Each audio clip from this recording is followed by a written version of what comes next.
develop a movement in the party to enhance and promote greater dialogue, understanding, tolerance, and greater community cohesion within the Liberal Democrats, but also within the party. As a mainstream party, all of us have a responsibility to develop greater community cohesion through these difficult times. His son Ghazni, who's here, he's the interim chair of the Liberal Democrat Muslim Network. And if any of you are not already signed up, would you please see him afterwards or sign your name up, and please join the movement to grow and to establish the movement across the country. And I know all of you have come here from all parts of the country, so I'd like to welcome you all. But before we kick off, I am going to ask our brother Farouk just to say a short Quranic prayer.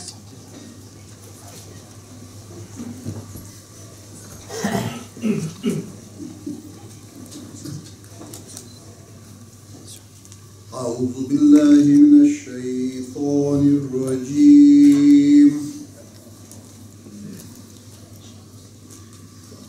بسم الله الرحمن الرحيم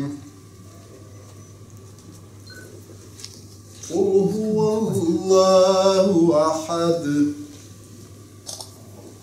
الله الصمد لم يلد ولم يولد ولم يكن له كفوا أحد صدق الله مولانا العظيم.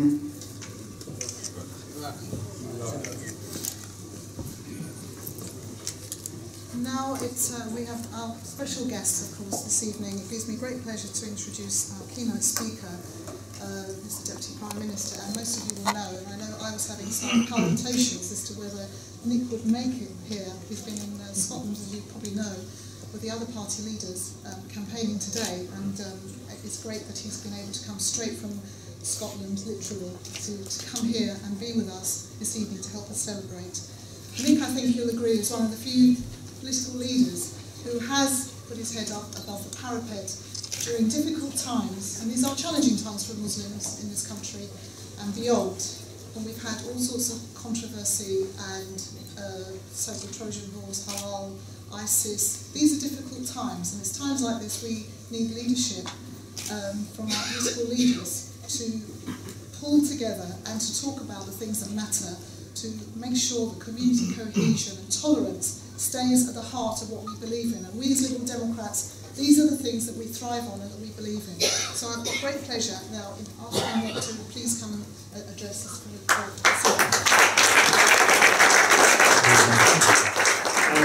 Assalamu alaikum, Eid Mubarak, and for any of you who believe like me that the family of nations that makes up the United Kingdom should stay together, please get on the telephone to your friends and relatives in Scotland.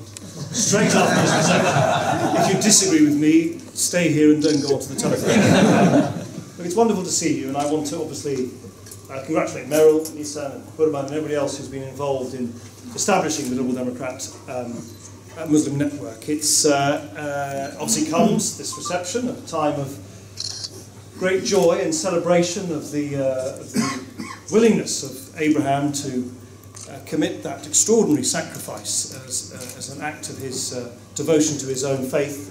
And this is a joyous moment, a great celebration, but as Meryl says, it is tinged with a lot of concerns, a lot of controversies to do with everything from foreign policy issues to the relationships between different communities in our own midst. I was actually just earlier this week, I had a meeting with the leadership of the Muslim Council of Britain, where we discussed all of these issues, and they are difficult, and they won't go away easily, and they are here to stay, and they are the absolute core of the issues that networks like this should be grappling with all the time. So I'm very grateful for the way that you do so with great patience and tolerance and wisdom, and I also want to thank you in the future for all that you do to provide wise counsel in a debate that can often descend into stereotypes, can descend into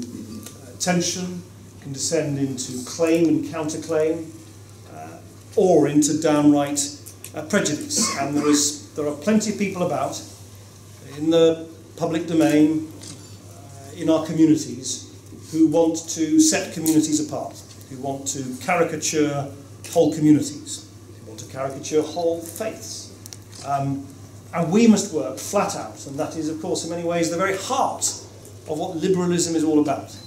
It's about defeating prejudice, overcoming stereotypes, and having the courage and the wisdom to reach across boundaries, across time, across religions, across communities, such that we can work hand in hand together rather than see communities increasingly driven apart. So that's why I'm so pleased to be here, so pleased to hear about the progress that you have made, Meryl, in establishing the network in the first place.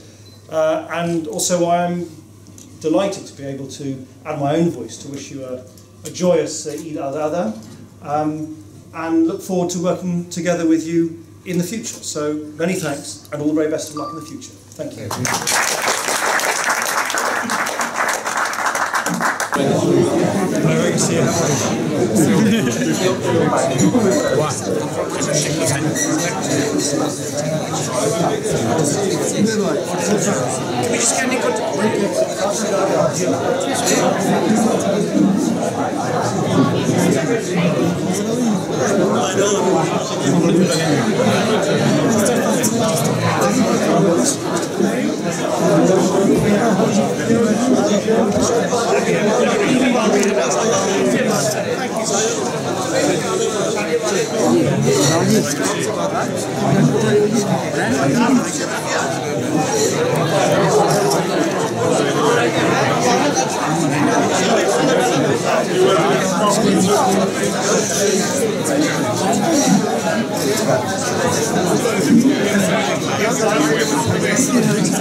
Guys, we're doing good.